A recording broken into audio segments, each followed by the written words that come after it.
What is going on, everybody? I hope you guys are having an amazing day. Welcome to another video. Today I'm not doing a tutorial, I'm doing a review on the Sony 18 to 105.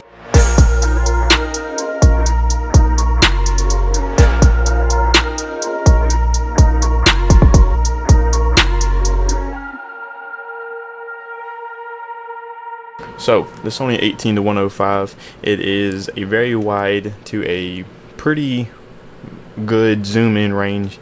The weight of this thing is nothing compared to the Sigma 35 that I have on my camera now. Just a few things about the lens. It was only around $600, so for what it is a really good price for being able to do as much as you can from 18 to 105. One bad thing is it only is f.4, but when you're at 100, you're at f.4. It's super blurry. I wouldn't even really want to go down anything lower than f.4 if you're at 100 or 105 or anything like that. I've used this a few times now. It is a really good thing for people who aren't really using zoom lenses too much. I don't really use zoom lenses. Like I said, I have a lot of prime lenses and I love the way they look because they're so sharp. But I'm making this video because I tried to find videos about this recently and nobody has really gotten it, because there's things like the Sigma and things like the next tier up, the 24 to 105, the everything like that, the 24 to 70. And this is a lens meant for people who aren't too deep into it yet. $500, $600 for a lens is almost nothing. It's probably under half the price of the other one that's the next step up. I don't ever really think I would need an 18 being inside. I'd probably only use the 18 for vlogging and stuff like that, because again, you don't need anything lower than f.4 if you're trying to vlog outside and you don't have a polarizer. Now I do have the Peter McKinnon variable ND, but if I were to put it on anything that has f.4, it would look like it's nighttime outside, so it would do me no good. So this is a really good thing for people who are vlogging, in my opinion. It's super lightweight. And another reason I bought this is I do a lot of wedding videos, and with that it involves a gimbal, obviously. And if you've ever balanced a gimbal, every time that you add a different lens or you make your lens bigger or smaller to do with the zoom lens, you have to rebalance it all over again, and that just is a whole lot of work and unnecessary. So with this, if you notice, there is this right here. This is what actually makes it zoom in and out. You also can use the first ring, and then the second one is focusing. This is what zooms in and out. I think I said this is what focuses it, but this is what zooms. This is zoom as well, and this is focus. And as you can tell, if I turn this doesn't get any bigger, so it stays in this fixed position, so you can zoom in all the way from 18 to 105 and never have to rebalance your gimbal. So for all my video people, you know how important that is. It's a very running the gun thing, and you won't have to keep moving, keep balancing.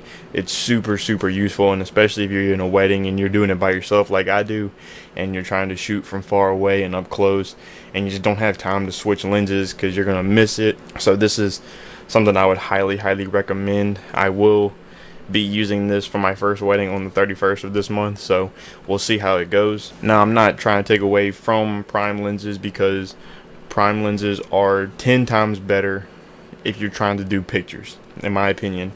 I have the 35 and the 50mm that I can put down to f1.4. I rarely ever go below f2, but you can go below, and the pictures and the quality of the pictures are so sharp, it's crazy. Prime lenses do one thing very well, but this thing does another thing probably better than anything I've ever used. I'll go ahead and I'll throw the lens on there and I'll show you guys what it looks like comparing the 35 to the 18, so you guys can actually tell it's way wider. I didn't move the camera at all, so it's way wider. You can now see like way farther back on the monitor. You couldn't see any of that, and now you can actually see my microphone.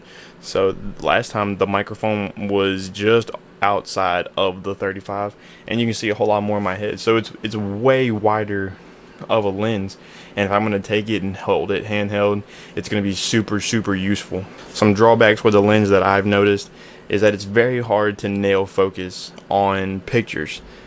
For me, focus is a huge thing that I always try to get. I hate blurry pictures. I don't know if that's for every photographer, but just me, I hate having a blurry picture. It doesn't matter if like one hand is blurry or anything like that. I hate blurry pictures. So having something like that make it harder to catch and nail focus is kind of a downside for me. And if you aren't really too worried about it, if you have a lot of time to sit there and nail focus, then by all means this is a great thing for you. But if you're in a run and gun and moving around situation like I am, and I use it a lot at church, so people are moving around all the time, it's a lot harder for me to like the focusing feature. Now the autofocus is good, but that's more to do with the camera than the lens in my opinion. The actual slider on the side of the lens that I showed you guys is good, but I wound up never really using it because of the way that I hold the camera. I have to like put my thumb underneath it and push up, and it just kind of felt weird, so I was already had my hand under the bottom of the lens, so I would just rotate the bigger part because it seemed to be easier if I used this finger to rotate it and this finger to focus it. So in my opinion, the little slide thing isn't really necessary, but if I'm on a gimbal, I feel like the side little rotating thing would be really useful. That way you don't have to reach all the way in front. You can just kind of already have it there and reach on the side and nail it that way. But that's just little bitty nitpicky things. The lens overall is really good build quality. So this is the Sigma 35 that I have. I've already done a review on this. If you want to see the review, I'll leave the link right here. But one thing that I didn't think I would ever really use is this automatic focus to manual focus switch right here, and I wound up using this almost every single time that I shoot, if not multiple times that I use it, because I'm trying to nail focus in certain places and autofocus just doesn't do it well when I need it to. So being able to switch like that really easy, and being able to use this big giant focus ring for that is super useful. And that is the only downside. I wish they had an automatic focus button on the Sony 18-105. Yeah, I have it set to where one of my custom buttons is on my camera switches manual to automatic focus continuous, but it's still just another whole step because you have to go to it, switch to it, hit enter, when all I really have to do on this is just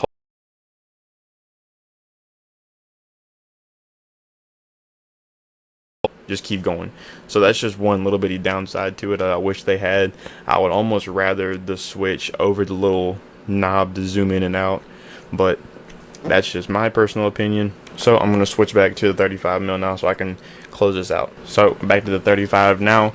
You guys can kind of tell that the background behind me is a little bit blurrier than it was a minute ago, and I'm having to shoot on way lower of an ISO. With this, I was having to make that same quality from 2500 ISO, and now I'm only shooting on 500. So, and obviously I'm able to go down to f.2 on my 35, and I'm going to f.4 on this.